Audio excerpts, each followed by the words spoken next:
Muy buenos días, hermanos. Les saludo en el nombre del Señor Jesús y les doy la bienvenida a este tiempo devocional que compartimos todos los lunes. Antes que nada, vamos a iniciar con una oración. Les invito a cerrar sus ojos y acompañarme en esta oración. Señor, gracias te damos en esta mañana por habernos dado la vida, Dios, por permitirnos este medio de comunicación para poder, Dios, animarnos, para poder compartir tu palabra, para poder, Señor, consolar, afirmar nuestros corazones mediante las Escrituras, Señor. Te agradecemos, Padre Celestial, por aquellos que están a nuestro alrededor. También te pedimos por aquellos que están pasando dificultades, Señor, necesidad, Dios, sufrimiento, para que tú, Dios, acompañes y consueles esos corazones. También proveas, Señor, la salida conforme a tu voluntad, a toda dificultad, Dios, obstáculo que se pueda presentar en la vida de mis hermanos, Padre Santo, o de sus familiares. Te pido también en este tiempo que tú nos guíes, nos des sabiduría, Padre Celestial, entendimiento, para poder guardar tus enseñanzas en nuestro corazón, Dios, y aplicarlas conforme a tu voluntad, Padre Santo. Ayúdanos a ser siervos fieles y a poder, Dios, cumplir el propósito que tú tienes para cada una de nuestras vidas. Gracias, Señor, te damos en el nombre de Jesús. Amén. Amén. Muy bien, hermanos, en este día vamos a continuar con la serie que venimos estudiando acerca del libro de Romanos. En esta ocasión nos toca leer el pasaje que se encuentra en el capítulo 7, desde el versículo 7 al 25. Este pasaje se titula El pecado que mora en mí. Ya habíamos visto devocionales anteriores acerca de lo que es el cambio, ¿no? Una vez que nacemos, ¿no? para Dios, que ahora terminamos el devocional anterior con esta frase, ¿no? De modo que sirvamos de ahora en adelante al régimen nuevo del Espíritu y no al régimen viejo de la letra, ¿no? Continuamos en este pasaje titulado El pecado que mora en mí. Voy a dar lectura, me acompaña por favor con sus vistas desde el versículo 7 hasta el versículo 25. Dice así la palabra de Dios. ¿Qué diremos pues? ¿La ley es pecado? En ninguna manera. Pero yo no conocía el pecado sino por la ley, porque tampoco conociera la codicia, si la ley no dijera, no codiciarás. Mas el pecado, tomando ocasión por el mandamiento, produjo en mí toda codicia, porque sin la ley el pecado está muerto. Y yo sin la ley vivía en un tiempo, pero venido el mandamiento, el pecado revivió y yo morí. Y hallé que el mismo mandamiento que era para vida, a mí me resultó para muerte, porque el pecado, tomando ocasión por el mandamiento, me engañó y por él me mató. De manera que la ley a la verdad es santa y el mandamiento santo, justo y bueno.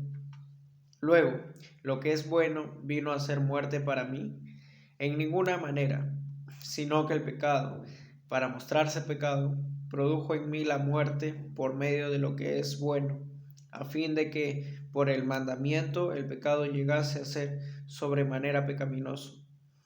Porque sabemos que la ley es espiritual, mas yo soy carnal, vendido al pecado, porque lo que hago no lo entiendo, pues no hago lo que quiero, sino lo que aborrezco, eso hago. Y si lo que no quiero, esto hago, apruebo que la ley es buena, de manera que ya no soy yo quien hace aquello, sino el pecado que mora en mí. Y yo sé que en mí, esto es, en mi carne, no mora el bien, porque el querer el bien está en mí, pero no el hacerlo, porque no hago el bien que quiero, sino el mal que no quiero, eso hago. Y si hago lo que no quiero, ya no lo hago yo, sino el pecado que mora en mí. Así que, queriendo yo hacer el bien, hallo esta ley, que el mal está en mí, porque según el hombre interior, me deleito en la ley de Dios, pero veo otra ley en mis miembros, que se rebela contra la ley de mi mente y que me lleva cautivo a la ley del pecado que está en mis miembros. Miserable de mí, ¿quién me librará de este cuerpo de muerte? Gracias doy a Dios por Jesucristo Señor nuestro. Así que yo mismo con la mente sirvo a la ley de Dios, mas con la carne a la ley del pecado. Amén. Así dice la palabra de Dios en esta mañana, que está tratando, ¿no?, acerca de este nuevo comienzo que tenemos nosotros una vez que entregamos nuestra vida, ¿no?, a Dios. Y entiendo este pasaje como una continuación, ¿no?, de lo que ya hemos venido hablando, el cambio que debe existir en nosotros, ¿no?, de antes de estar muertos y de dejar, ¿no?, atrás ese viejo hombre que murió juntamente con Cristo. Ahora, en la resurrección, ¿no?, de Jesucristo, nosotros también tenemos esta nueva vida debido a la vida que Jesucristo mismo tuvo, ¿no?, cuando Él resucitó. Asimismo, proveyó de nueva vida a aquellos que creen en Él, ¿no?, en su sacrificio. Así que si ahora estamos, ¿no?, en una vida nueva, tenemos aún mucho que caminar en este mundo, ¿no? Y nosotros sabemos que enteramente nuestro cuerpo, nuestra carne, no es pura al 100%. No estamos andando ya en santidad al 100% como estaremos en el cielo, sino que aquí nos presenta la condición en la cual estaremos hasta el día que físicamente fallezcamos y vayamos a la presencia de Dios. Vamos a leer con detenimiento este pasaje porque es uno de los que más me llaman la atención, ¿no?, en el cual se describe y se reconoce acerca de la condición del cristiano, ¿no?, el que ha recibido a Dios y con la mente comprende las enseñanzas y mandamientos de Dios y acepta que son buenos, ¿no?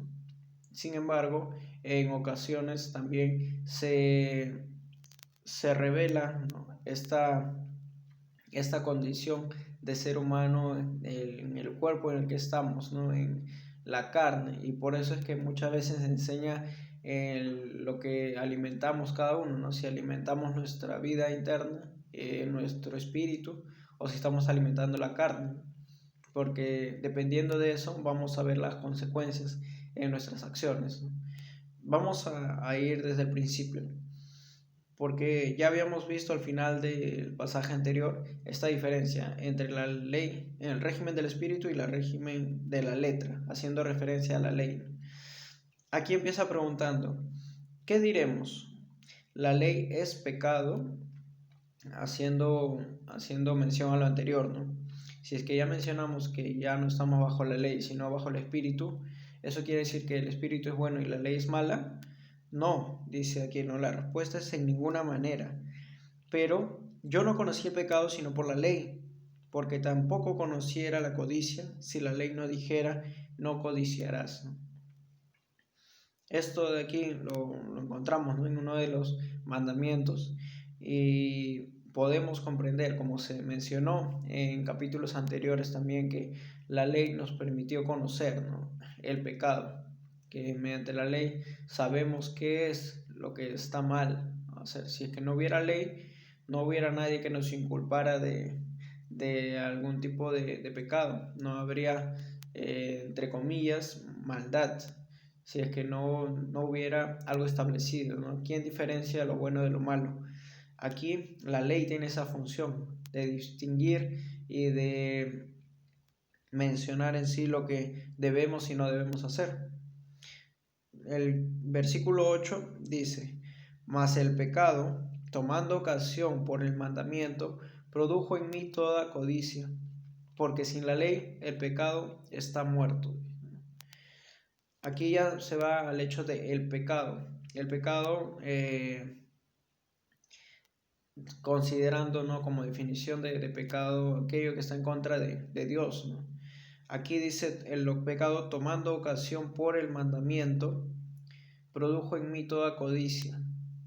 Y esto lo entiendo en el sentido de que al ser una prohibición, a veces, ¿no? Nuestra naturaleza nos llama a hacer, o si no es curiosidad, a veces es ser seducidos o atraídos por algo que no debemos hacer, ¿no? A veces es como cuando tratamos de corregir a nuestros hijos, pero ellos por su misma naturaleza, ¿no? A veces tratan de saber por qué o qué es lo que va a pasar. A veces necesitan golpearse, ¿no? Para comprender las cosas. En ese sentido, a veces el pecado, aquí dice que toma ocasión por el mandamiento, produce en mí toda codicia, como si se atrayera lo que es prohibido, ¿no? Y acá dice al final del versículo, porque sin la ley el pecado está muerto. Claro, es como aquí también, ¿no? Si no tuviéramos a nivel de país, ¿no? Una constitución, leyes, reglamentos, no habría, ¿no? Infractores, no había de qué manera procesar a las personas o poder sentenciarlas, ¿no? No habría de repente manera de hacer formal la sentencia para que las personas estén en la cárcel, ¿no? O reciban distintos grados de condena, ¿no? Aquí es igual, ¿no? Sin la ley el pecado está muerto. Al decir que no tenemos ley, no hay un estatuto bajo el cual vaya a existir el castigo, ¿no? Dice el versículo 9 acerca del apóstol. Dice, y yo sin la ley vivía en un tiempo, pero venido el mandamiento, el pecado revivió y yo morí. Dice, ¿no? Dice que en un tiempo estuvo sin ley, dice, ¿no? Vivía en un tiempo, pero venido el mandamiento, el pecado revivió y yo morí, dice.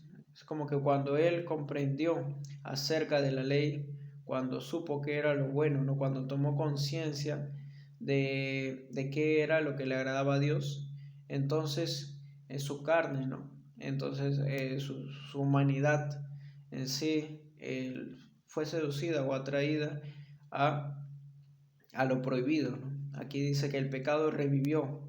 Cuando uno cae en conciencia de qué es lo que tiene y lo que no tiene que hacer, a veces es atraído por lo que no tiene que hacer en sí, ¿no? Por diversas causas en sí, ¿no? Aquí se menciona que el pecado revivió y yo morí, ¿no? Como consecuencia de a veces ir contra la corriente, de hacerlo lo prohibido, ¿no? Y aquí hay otra descripción que él da, ¿no?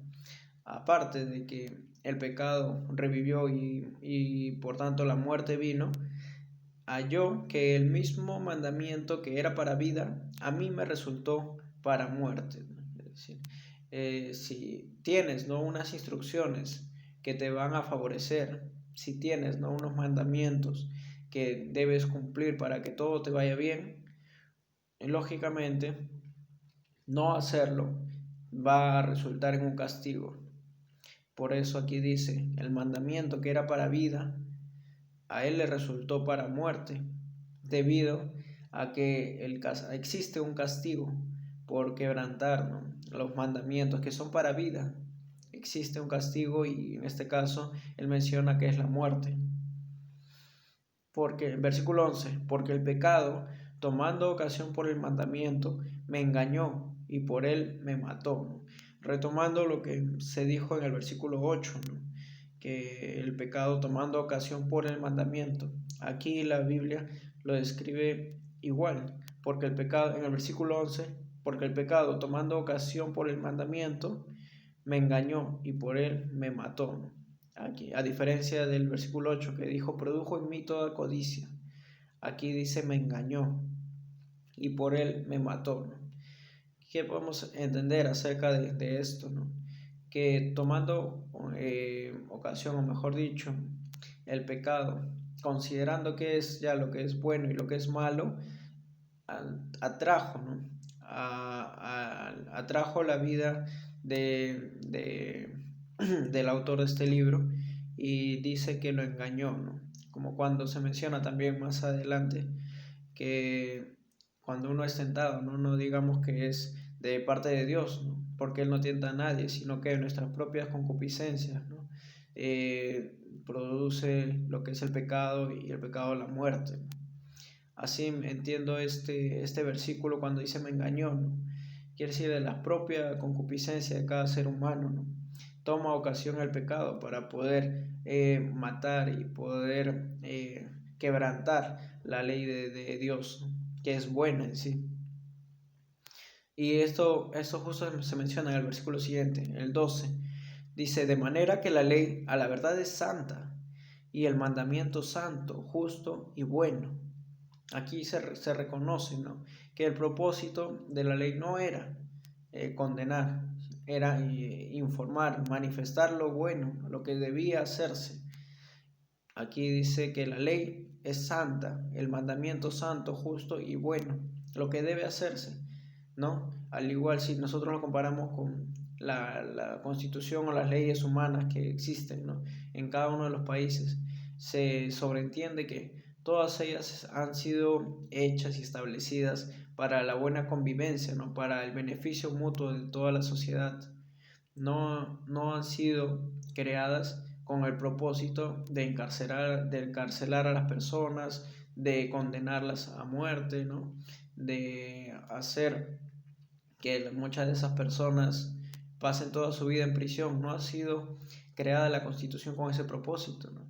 Todas las leyes y reglamentos que existen, ¿no? En el ámbito de gobierno, de secular, han sido creadas con el propósito de algo bueno, ¿no? De una convivencia, de que todos podamos, ¿no? respetar los derechos de los demás. Asimismo se entiende aquí en el versículo 12 que la ley de Dios es santa, justa y el mandamiento santo, justo y bueno, ¿no? Ahí, así engloba, no toda es la respuesta que empezó en el versículo 7, ¿no? Si la ley es pecado, ¿no? Y aquí dice que no, la ley es verdad, es santa, justa y buena, ¿no? Ahora empezamos, versículo 13, con otra pregunta. Luego, lo que es bueno, ¿vino a ser muerte para mí? Se pregunta, ¿no? Lo que es bueno, ¿la ley vino a ser muerte para mí? Y responde, en ninguna manera, sino que el pecado, para mostrarse pecado, produjo en mí la muerte por medio de lo que es bueno, a fin de que por el mandamiento el pecado llegase a ser sobremanera pecaminoso, dice, ¿no? Aquí todo este versículo es bastante interesante, ¿no? Porque la pregunta dice, lo que es bueno vino a ser muerte para mí, como si quisiéramos, ¿no? encontrar un culpable o una causa. Vamos a echarle la culpa a la ley, que en sí es buena, ¿no? Aquí ya no se menciona la ley, sino que una vez entendido el versículo 12 de que la ley es buena, de frente se menciona lo que es bueno, haciendo referencia a la ley, ¿no?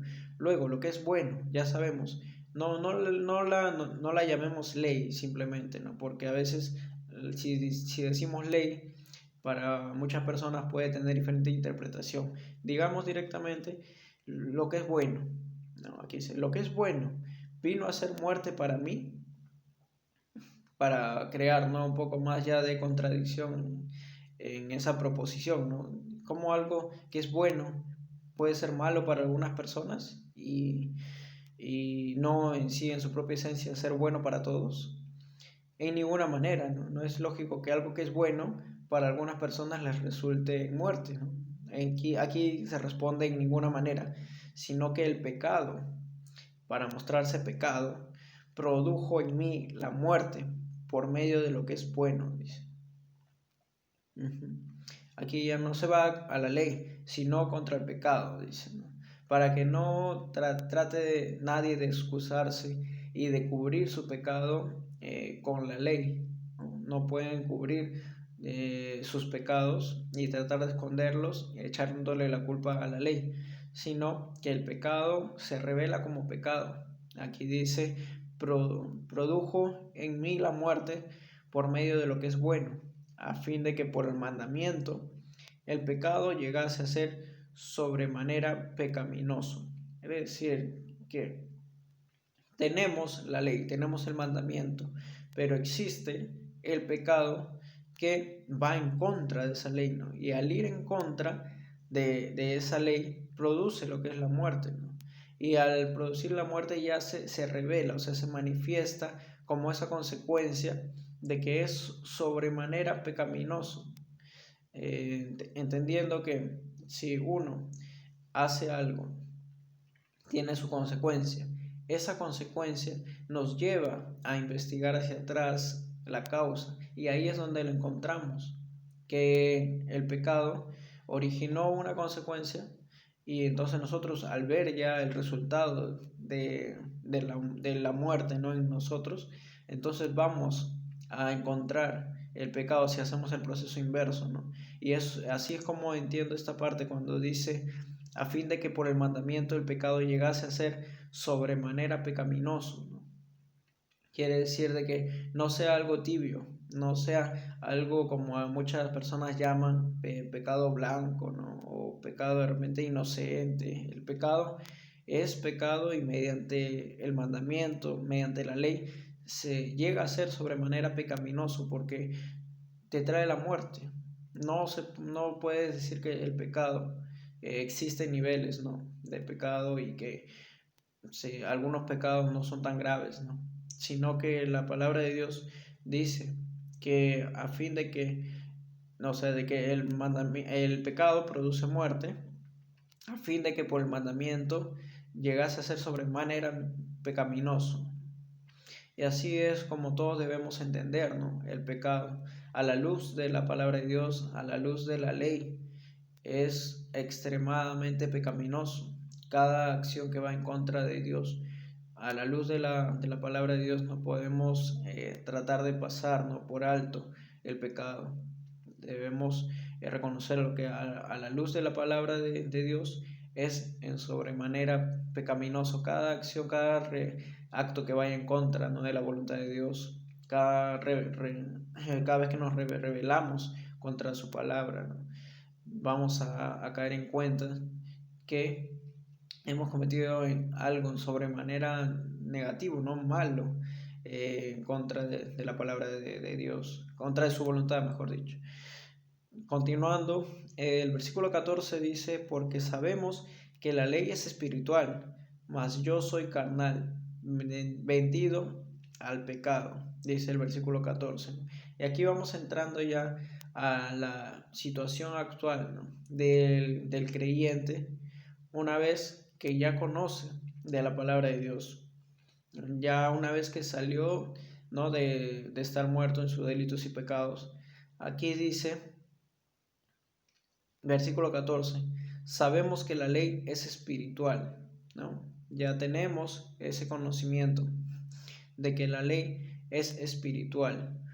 Ya no solamente es letra, ¿no?, como antes se mencionaba, de que la ley era letra y era informativa para que conozcamos el pecado, sino que a la luz de todo lo que hemos venido mencionando en este pasaje, ya entendemos que la ley es buena, ¿no?, y que es espiritual porque es provista por Dios con el propósito también de que de que la cumplamos, ¿no?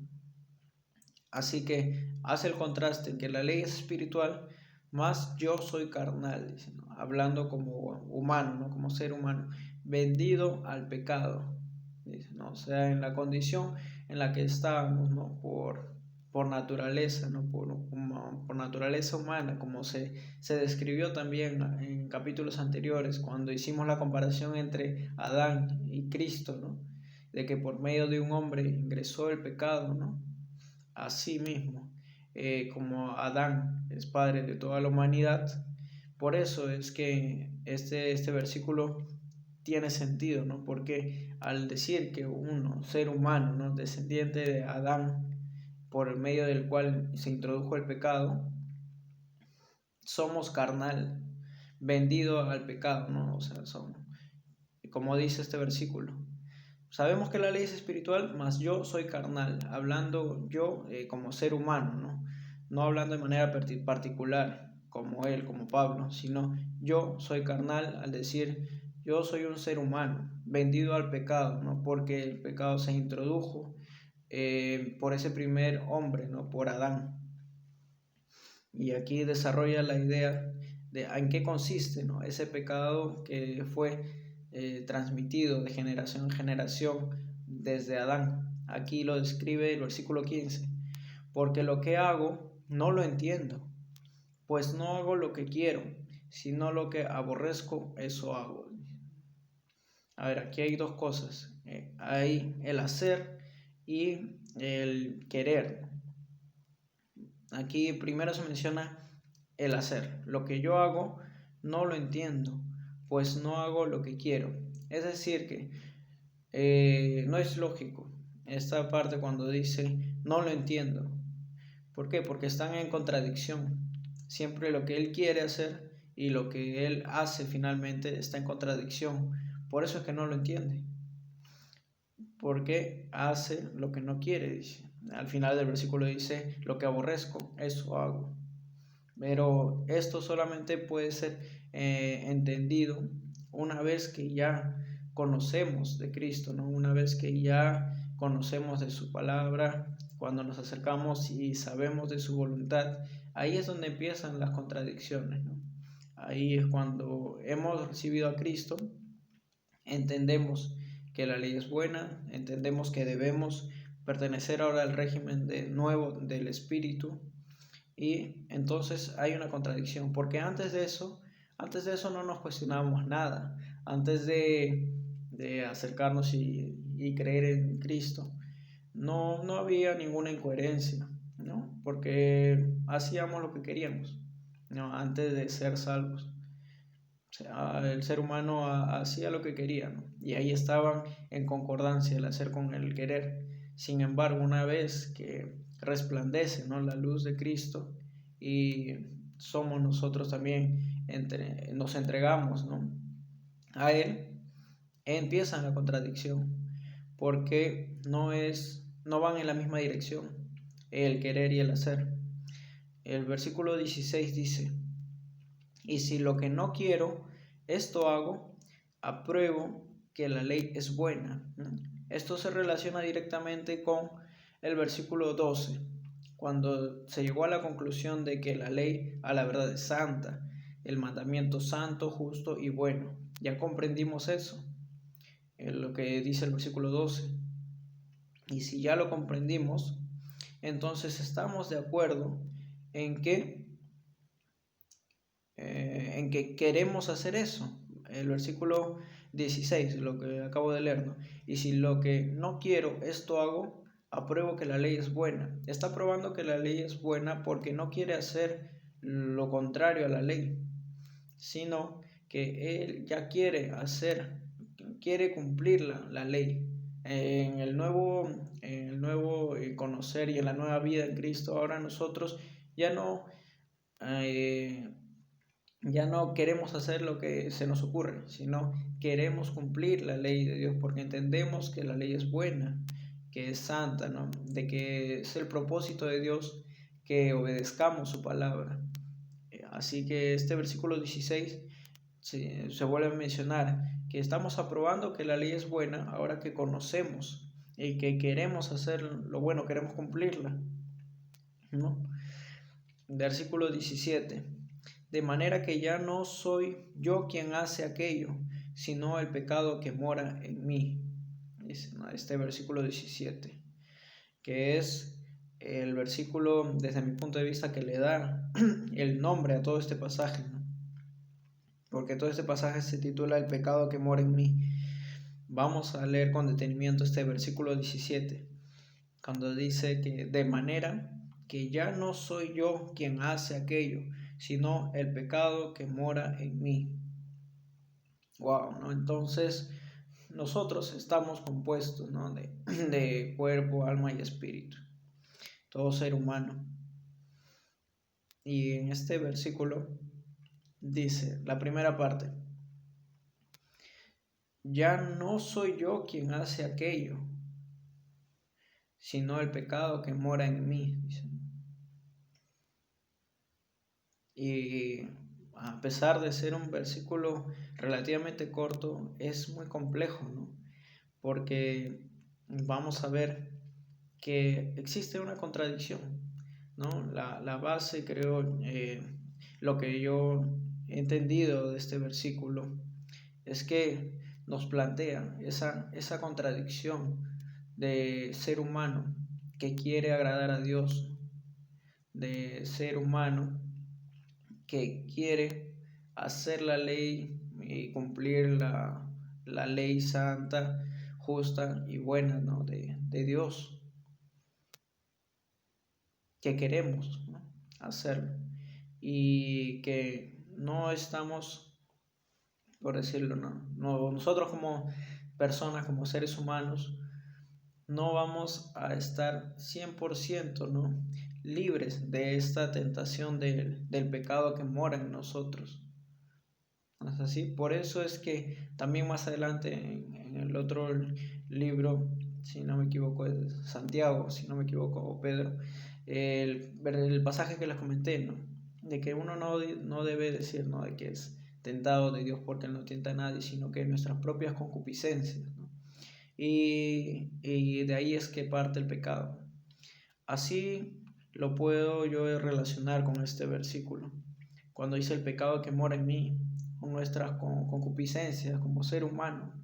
No que lo pensemos, no que lo planifiquemos, no que con premeditación hagamos el pecado, sino que es algo que está fuera de nuestro querer, está fuera de nuestro espíritu, no de nuestra mente, de querer hacer algo, ¿no? Porque aquí cuando se menciona que ya no soy yo quien hace aquello, estamos abarcando ambos aspectos, ¿no?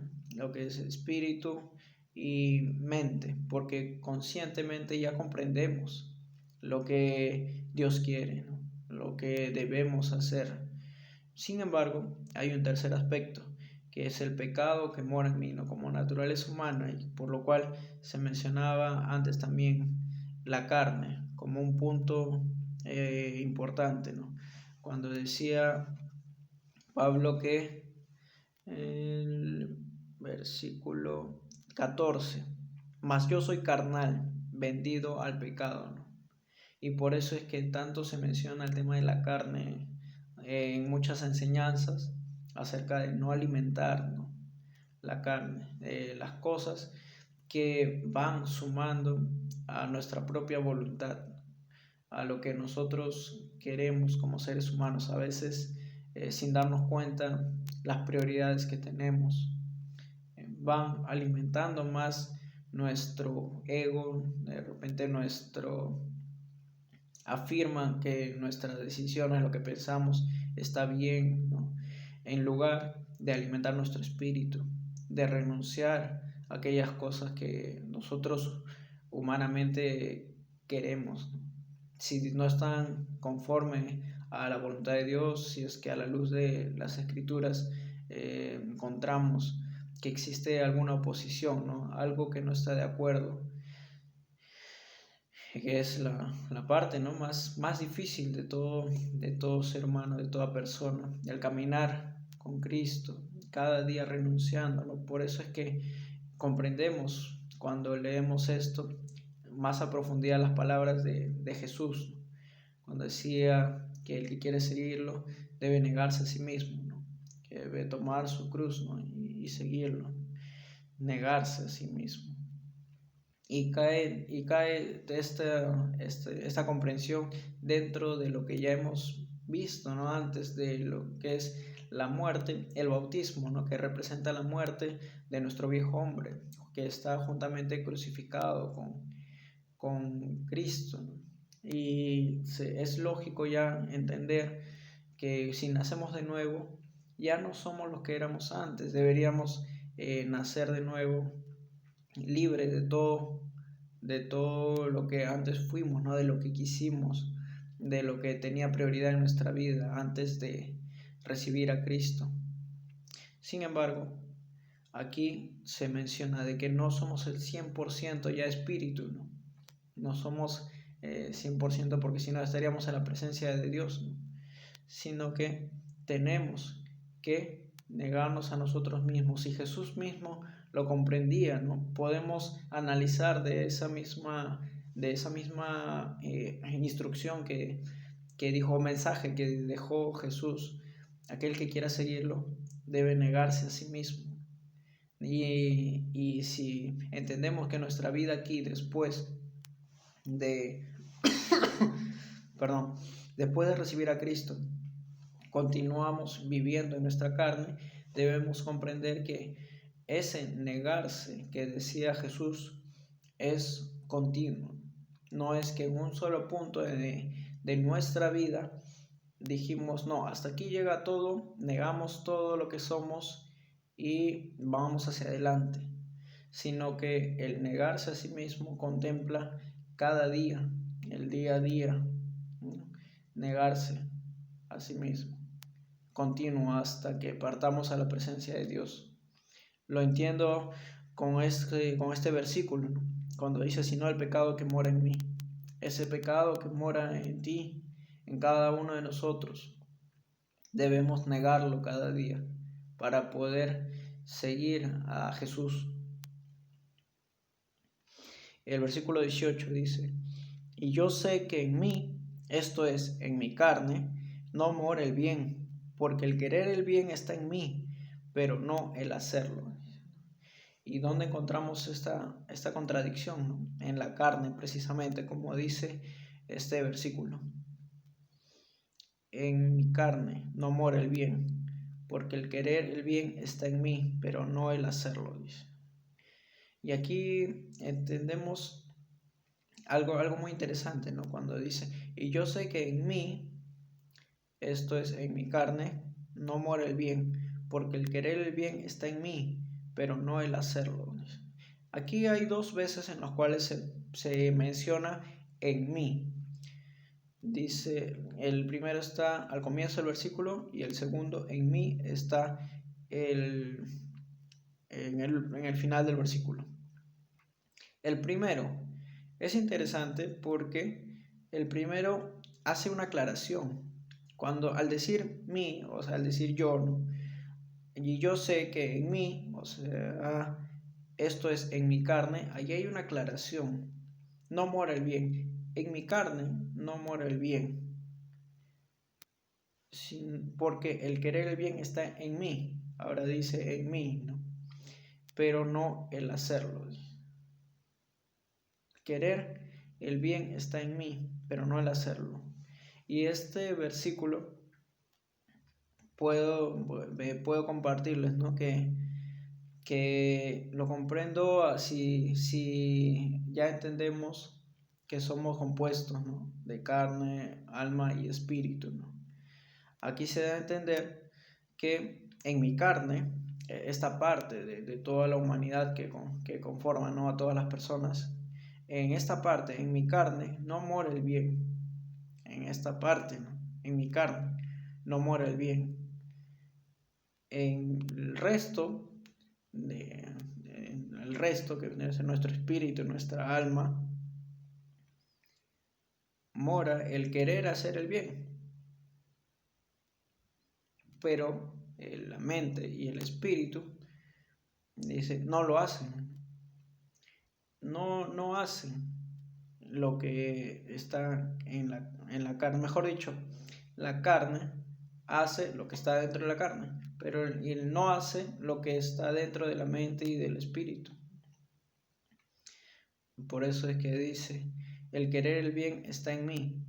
Y atrás en el comienzo del versículo decía, en mi carne no mora el bien, ¿no? Ahí vemos esa diferencia, ¿no? Que hay, querer y hacer. Versículo 19 vuelve a mencionar, porque no hago el bien que quiero, sino el mal que no quiero, eso hago. Ya se había mencionado esto. Se vuelve a hacer énfasis porque también como aprendí de una enseñanza, la manera de resaltar las cosas para los judíos no era a veces escribir en mayúsculas o poner en negrita algo, ¿no? Sino la repetición. era mencionarlo 2, 3 veces. De esa manera resaltaban una idea importante.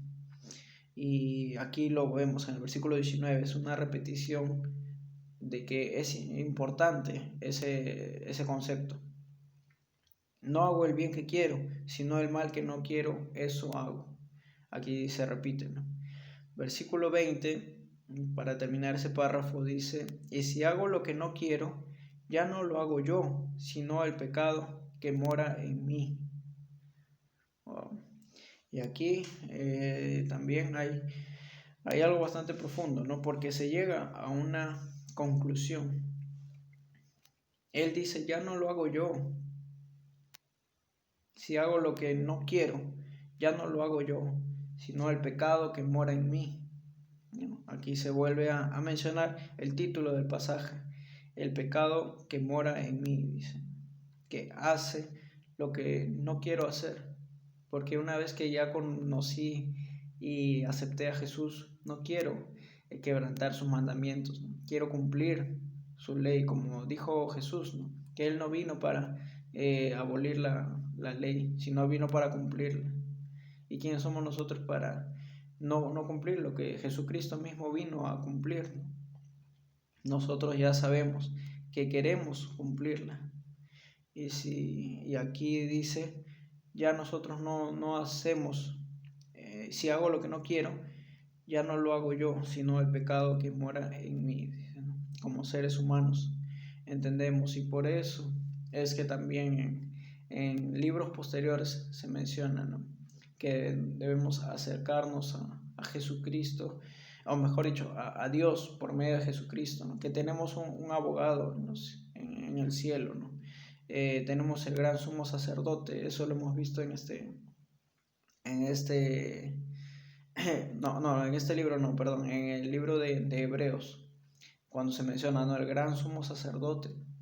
¿Quién era ese sumo sacerdote, ¿no?, el que ministraba entre el pueblo y entre Dios, ¿no? Y él está ahí, que él ejerce, ¿no?, sus funciones, y que es nuestro abogado también.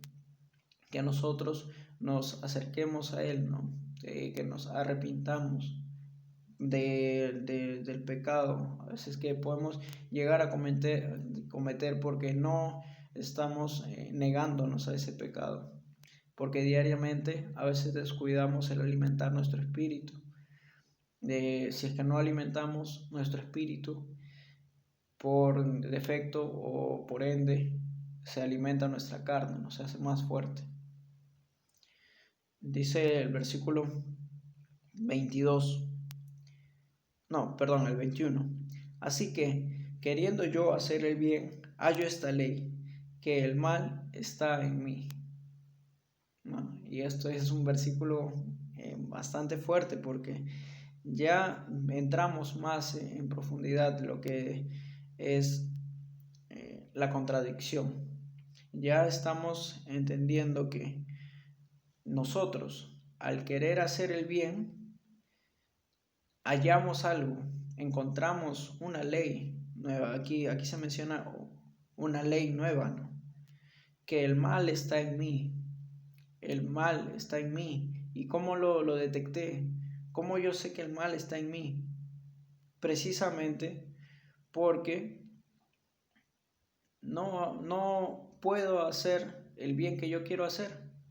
Precisamente porque dice aquí: queriendo yo hacer el bien, me doy cuenta de que el mal está en mí, de que me doy cuenta de que existe una ley aún en mí, de que el mal está en mí, porque no soy 100% espíritu, no soy 100% perfecto.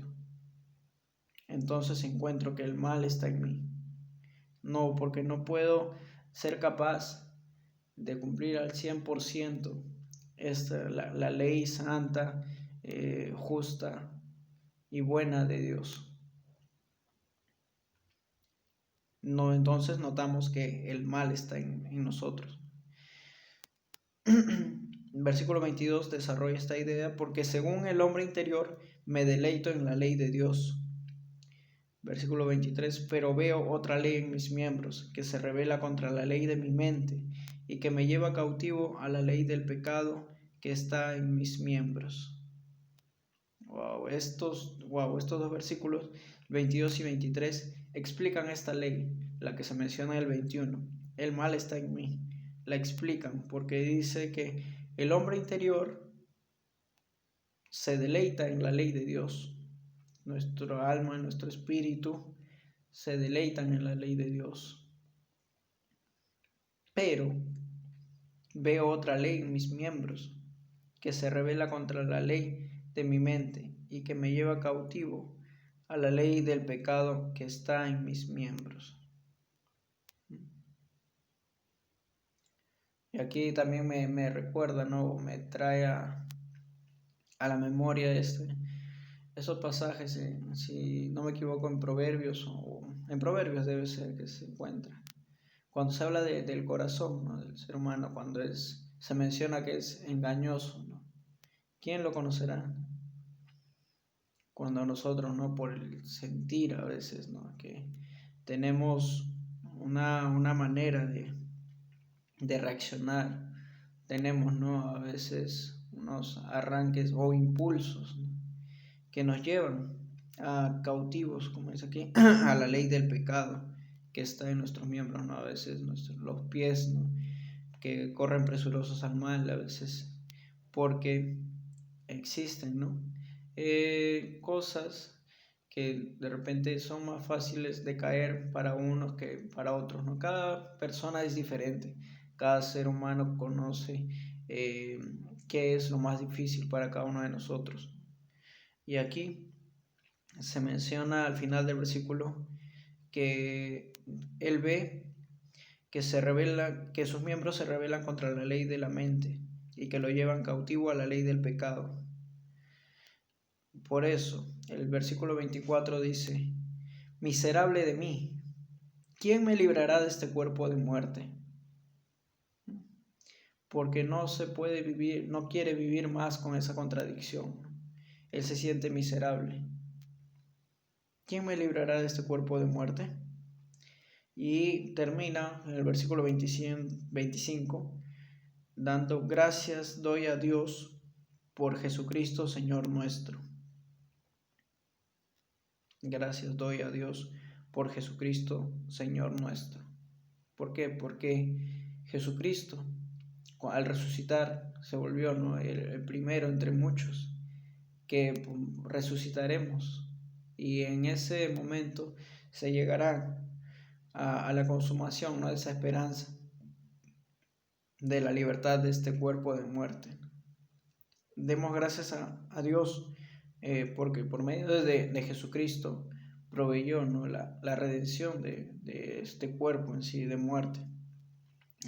Proveyó la libertad de este cuerpo de muerte. Tenemos la esperanza de que ya de esto no es permanente, ¿no?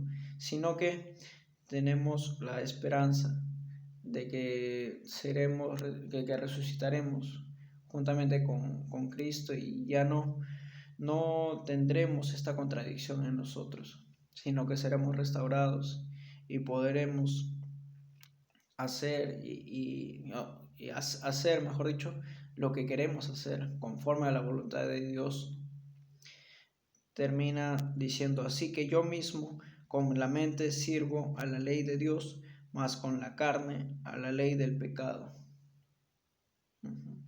Pero no es que sirva a la ley del pecado porque él quiere, sino porque se encuentra ahí el pecado ya en la carne. No vayamos a comprender esto como algo de que es voluntario, sino que aquí dice: yo mismo con la mente sirvo a la ley de Dios. Ahí está la voluntad, servir a la ley de Dios, más con la carne a la ley del pecado, lo cual es por defecto ya. Que el mal, como se mencionó en el versículo 21, halló esta ley, que el mal está en mí. Aquí el versículo 25 continúa con esa idea: con la carne sirve a la ley del pecado. Por eso es que nuestra carne, ¿no? Perece en su momento y seremos libertados de este cuerpo de muerte. La verdad, este pasaje, mejor dicho, es bastante profundo, ¿no? Y tenemos que continuar estudiando la palabra de Dios, porque de esa manera alimentamos, ¿no? Nuestro espíritu, conocemos más acerca de lo que debemos hacer, ¿no? Y por ende conocemos lo que no debemos hacer, lo que no agrada a Dios, ¿no? Es una forma de alimentar nuestro espíritu y no alimentar nuestra carne, ¿no? Porque muchas veces por desconocimiento, ¿no? Por falta de entendimiento, perecemos, ¿no? Como se mencionaba también, que por falta de conocimiento, de entendimiento, el pueblo perece porque en sí, por ignorancia, terminamos alimentando nuestra carne y eso nos lleva al pecado y a alejarnos de Dios. Neguémonos a cada día en este caminar que no es fácil, pero con Dios nada es imposible, hermanos. Así que bueno, vamos a culminar con una oración.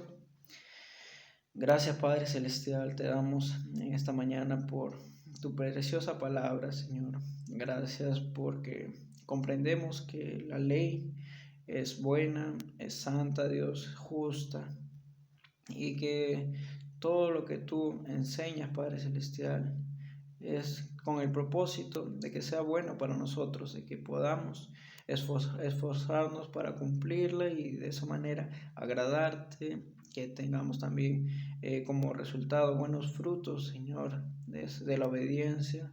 No has creado tu ley, Dios, tus mandamientos para condenar a nadie, Dios, sino que los has creado para que comprendamos qué condición tenemos, para que nosotros diferenciemos, Señor, y pongamos, Señor, una marca de qué es lo que te agrada a ti, qué es lo que te desagrada, y también, Señor, para que podamos comprender acerca de la vida que nos queda aún en esta tierra, Dios, para que comprendamos que tú, Dios, nos estás moldeando y que tú nos ayudas a crecer, pero tenemos cada día que negarnos a nosotros mismos y alimentar nuestro espíritu para que nuestra carne no se fortalezca y para que no nos cautive, Dios, el pecado. Ayúdanos a mantener la comunión contigo y de esa manera, Dios, fortalecer nuestro yo interior para que podamos seguir deleitándonos en ti, en tu palabra, Dios, en tu ley. Te pido por la vida de cada uno de mis hermanos, Señor, en el nombre de Jesús, para que tú los guardes, Señor, tú también afirmes sus pasos, Señor, pongas paz, consueles, Dios, toda su preocupación, Dios, que también ellos puedan descansar de sus ansiedades en ti, Señor, y que podamos juntos como congregación, Dios, como país, salir adelante, Padre Santo, confiando en ti y guardando esa esperanza que tú nos has provisto, Padre Celestial, en el nombre de Jesucristo, tu Hijo amado y nuestro Salvador. Amén. Amén, hermanos. Que Dios los bendiga y nos vemos la próxima semana. Bendiciones.